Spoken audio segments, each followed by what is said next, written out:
ചോക്കാട് പുല്ലന്തോട് മേഖല കോൺഗ്രസ് കമ്മിറ്റിയുടെ നേതൃത്വത്തിൽ കെ കരുണാകരൻ അനുസ്മരണവും വെടിവെച്ചപാറ വാർഡ് കോൺഗ്രസ് കമ്മിറ്റി പുനഃസംഘടനവും നടത്തി. കേരളത്തിൽ കോൺഗ്രസ് പ്രസ്ഥാനത്തെ കെട്ടിപ്പടുക്കുന്നതിൽ വളരെ നിർണായകമായ പങ്ക് വഹിക്കുകയും ചെയ്ത ശ്രീ കെ കരുണാകരന്റെ ചരമദിനമാണ്. അദ്ദേഹത്തെ അനുസ്മരിക്കുക എന്ന ചരിത്ര ബാധ്യതയും കടമയും ബഹുമാനവും എല്ലാം മുറ്റി നിൽക്കുന്ന ഒരു സദസ്സിനെയാണ് നമ്മൾ പങ്കുവച്ചുകൊണ്ടിരിക്കുന്നത്. നമുക്കറിയാം, സ്വാതന്ത്ര്യം നേടിയ കോൺഗ്രസ് കേരളത്തിലെ നിയമസഭാ തെരഞ്ഞെടുപ്പിൽ ആദ്യമായി പ്രതിപക്ഷത്തായിരുന്നു. കേരളത്തിൽ ആദ്യമായി അധികാരത്തിൽ വന്ന ഗവൺമെന്റ് സഖാവ് വേലംകുളം മനയ്ക്കൽ ശങ്കരൻ നമ്പൂതിരിപ്പാടിന്റെ ഗവൺമെന്റാണ്. 1957 ഏപ്രിൽ മാസം 4-ാം തീയതി കേരളം കണ്ട ആദ്യത്തെ ഗവൺമെന്റ് കമ്മ്യൂണിസ്റ്റ് ഗവൺമെന്റാണ്.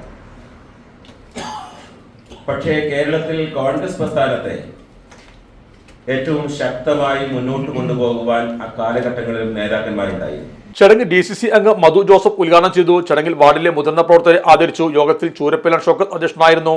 ബ്ലോക്ക് സെക്രട്ടറി AP അബു, മണ്ഡലം Congress president BK Mujeeb, P Anees, P Janardhanan, C Shihab, OK Musthafa, C Kabeer, V Unnikrishnan, Muttara Seleena എന്നിവരും സംബന്ധിച്ചു.